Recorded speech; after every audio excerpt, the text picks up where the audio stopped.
Kamusta? Ah, Anong araw ngayon? Monday, November 18, 2024. 13:43, 1:43 ng hapon dito. So, ma ano, ma hindi ko kayang maipaliwanag kung ano na nangyayari dito sa Bagtas. Tapos kahapon, sinetap ulit ako ng gagong 'yon. Yung taga-Imus na 'yon, yung taga Maynila daw ko, no. Doon sa bahay. Kasi umalis na sila. Yung lagi kong sinasabi sa inyo, yung katabing bahay namin. Kapit bahay namin katabi to. Yung may Mirage na sasakyan na kotse. Kahapon, nung isang araw, umuwi na sila. Umalis na, umuwi na sila, sabi ko. Ba, nagtaka ako. Kasi 'di ba may bagyo tayong Pipito kahapon. Di pumunta sila hapon na. Pumunta sila doon sa bahay nila. Hapon na, mga alas 3 yata yun. Yung oras ng pagbagsak ni Pipito dito. Yung landfall dito sa Cavite. Tsaka sila nagpupukpok doon sa bahay para busitin ako. Hindi naman ako makaalis, umuulan eh. Ang lakas ng hangin, tsaka umuulan. Sabi ko mukhang iipitin ako ng mga gagong to. Tapos parang hindi yata tumuloy si Pipito pagkahapon. Nung gabi rin yun, umalis din sila, umuwi din sila. Naabangan ko nga doon. Talagang naghahanap sila ng paraan para set up na nga eh. Halos lahat ng tao dyan sa Bagtas, dun sa lugar na yon, nakaset up silang lahat sa akin doon. Pati yung si Michael, na isa sa mga gumagago sa akin doon, na nagbabantay dyan sa satellite link na yan, na nakalink sa cellphone. Isa din yung putang inang yun. Nakakalat naman eh. Pinakilala ko na kung sino-sino sila doon. At ang pinakamabigat nito, yung mga kasama ko sa bahay, ginagawa kong siraulo. Ginagawa nila akong tanga-tangahan doon sa bahay.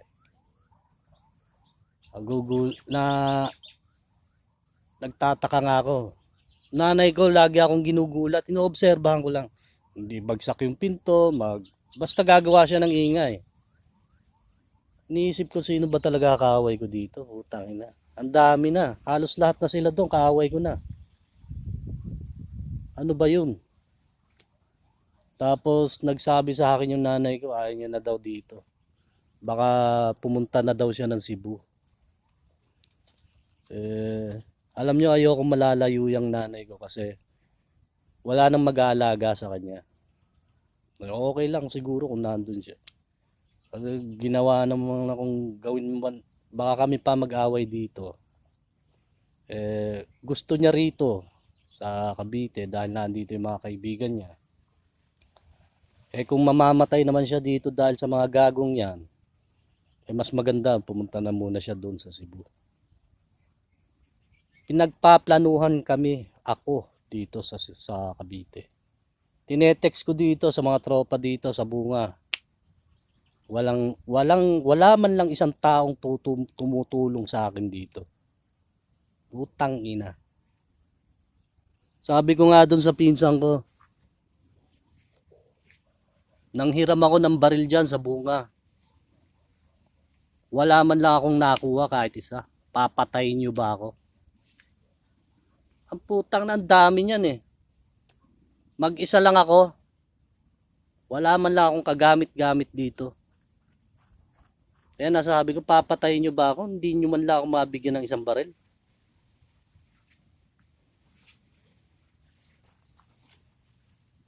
Puro disgrasya nabot ko rito. Puro disgrasya ay inabot ko dito sa Cavite. Hindi man lang ako nakasuntok, hindi man lang ako naka, naka, nakatabla.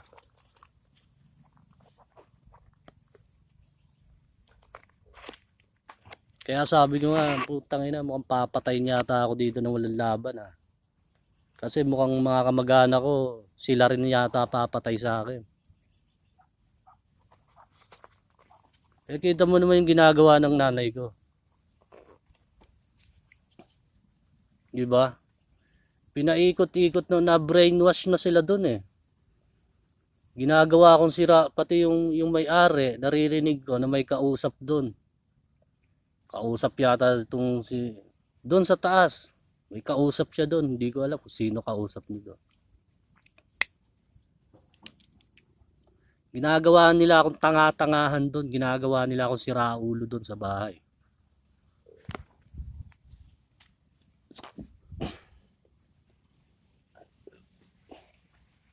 Tapos naririnig ko doon yun. Sila kapitan. Ang kapitan dito si Kapitan Minto. Diyan sa Bagtas. Tapos may naririnig pa akong congressman, hindi ko kilala. Pero sa pagkakarinig ko, taga Pinagtipunan, hindi wala ng congressman dito na taga Pinagtipunan, kundi si Ferrer. Yan lang naman ang congressman dito na taga Pinagtipunan. Alam nyo, sasabihin ko sa inyo, kung billion lang na pera, hindi ko alam kung kaya nilang bayaran ng mga yan. Kung billion lang. Payat yun.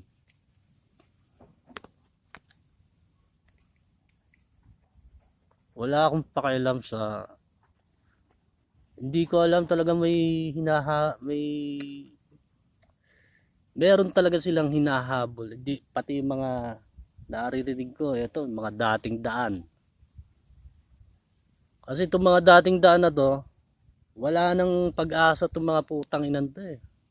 Kumbaga, nag-ahabol na lang sila sa akin kung ano yung mahahabol nila sa akin. Pero kung tutusin, wala nang kapag-asa itong mga putang inan to.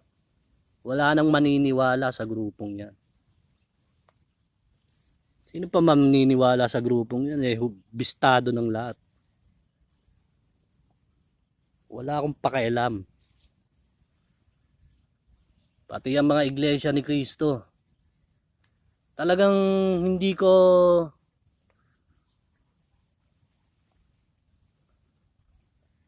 na kasi ang patakaran ngayon sa Bagtas ay bastos-bastusin ako. Ipabastos ako sa mga tao doon. Hindi ko kilala na kung naririnig ko kung si Kapitan nga ang nagpapatakbo ng mga tao doon. Eh, kanino pa bang utak yon na sino pa ba mastermind yan? Eh di mga iglesia ni Cristo tsaka yung mga dating daan dyan. Tatawag ng mga politiko rito, boom. Putang ina ka. Kaya ang ginawa ko ngayon, humingi ako ng tulong sa Amerika, sana makarating sa kanila. Hindi ko alam kung magre-responde sila kung anong mangyayari dito. Kasi ABS-CBN, GMA, dami. Putang ina, isang tao, normal na tao. Isang ordinaryong tao, si Jan, mag-isa lang. Pinagtulong-tulungan ako, apakadami. Alam mo, papatayin ako dyan. Hindi ko lang pinapatulan. Hinihintay ko. Ang mga tao nila na tumatakbo dyan, sila Michael at itong taga Maynila na to. Dahil oras na ilabas ko yung gamit ko, magkakabanata na kami dyan. Maglalabasan na may ang gagong yan. Sino-sino yan. And dami nila. Hindi ko alam kung saan sila kung sino-sino sila. Pero madami sila magkakasama doon. Tinawag ko nga dito, sabi ko, pumunta ako ng bunga, kumukuha ako ng baril, humihingi ako ng baril. Wala man lang nagbigay kahit isa. Papatayin nyo ba ako? Ako lang mag-isa, napakabigat. Wala tayong ginagawang masama dito sa Bagtas, so wala tayong ginagawang masama dito sa Cavite. Ginagawan ako ng katarantaduhan ng mga putang inan to. Nitong dating daan na to, nitong Iglesia ni Cristo na to, pati yung mga kapitan, pati yung mga politiko dito sa Cavite. Hindi ako kriminal na tao, pero ginagawa akong kriminal na mga gagong to.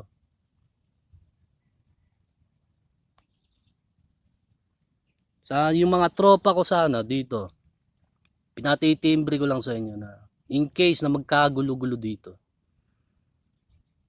alam nyo ang nangyayari, patay nyo. Alam nyo naman, di ba, nangyayari. Ang tagal na yan. Siguro po, ilang taon na yan. Dekada ng taon. Nasa dekada na. Mahigit pang dekada. Yung mga putang inang yan.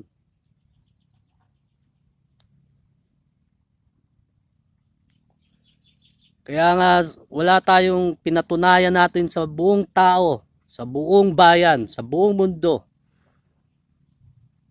yung dapat patunayan. At hindi sila nakatanggi. So anong dapat natin gawin? Kung napatunayan ko lahat dito.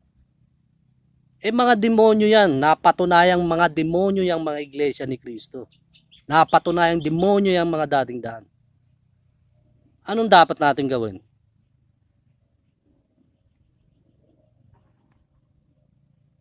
Anong dapat gawin?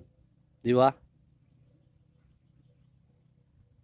Ano nangyari dito? Wala naman tayong ginagawang masama dito. Katambay lang tayo. Pinagmumukha tayong siraulo ng mga gagong to. Ngayon, ikaw, dito, na Pilipino, isa kang mamamayan dito, ano ang dapat mong gawin dito sa mga gagong to? Kriminal tong mga hayop na to eh.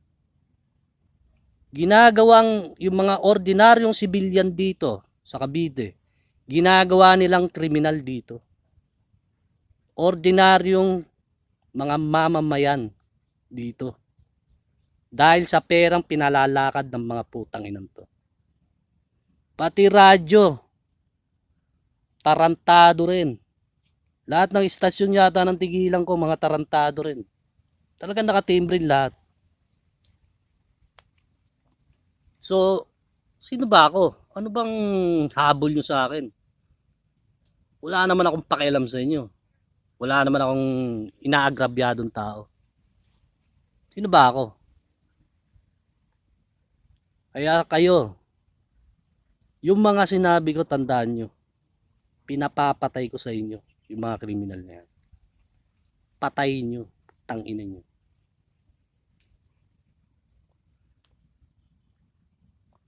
Huwag kayong makikinig sa mga paikot at palabas na ginagawa nila dito. Huwag na huwag kayong sasakay sa mga palabas nila. Nakikita nyo ang nangyayari, di ba? Nakita nyo naman ang nangyayari. Patayin nyo.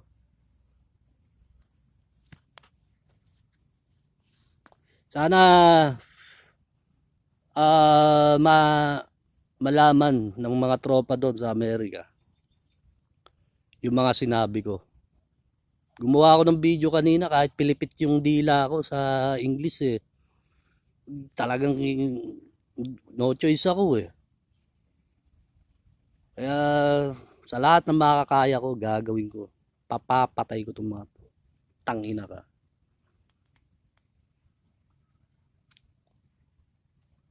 Alamin yung lahat ang nangyayari dito. Alamin yung lahat. Okay, sa susunod na ulit at magandang hapon ulit sa inyo. Tsaka na tayo gumawa ng topic at wala tayo sa kondisyon. Talagang tinatrabaho ko dito sa Bagtas. Ginagawa akong gago dyan sa Bagtas. May naririnig pa ako na pasugudin mo. Pasugudin mo. So, tatarantaduhin nila ako doon. Gamit yung cellphone nila, nakikita nila ako. Para pasugudin ako sa kanila. Mga demonyo nga to eh. Kung may baril ako, hindi mo na kailangan magsalitang sumugod. Ako mismo pupunta sa bahay mo. Tangina mo. Pasugudin mo, putang na, luging-lugi ako. Ang dami nila. Putang ina talaga. Okay, at sa susunod na ulit, sana magawa nyo ng paraan. Kaya, kung mabibigyan nyo ako ng gamit, maganda. Kahit hindi na kayo tumulong, okay na. Ako na lang mag-isa. Pero ganitong, tagilid ako dito sa laban na to. Dahil mga si Kapitan, lahat ng may posisyon dyan, kakuntsaba ng mga demonyong to, wala akong magagawa, napakarami yan. Kahit gamit na lang. Dapat sana nakakaisip kayo, nakakaintindi kayo. Okay, sa susunod na ulit.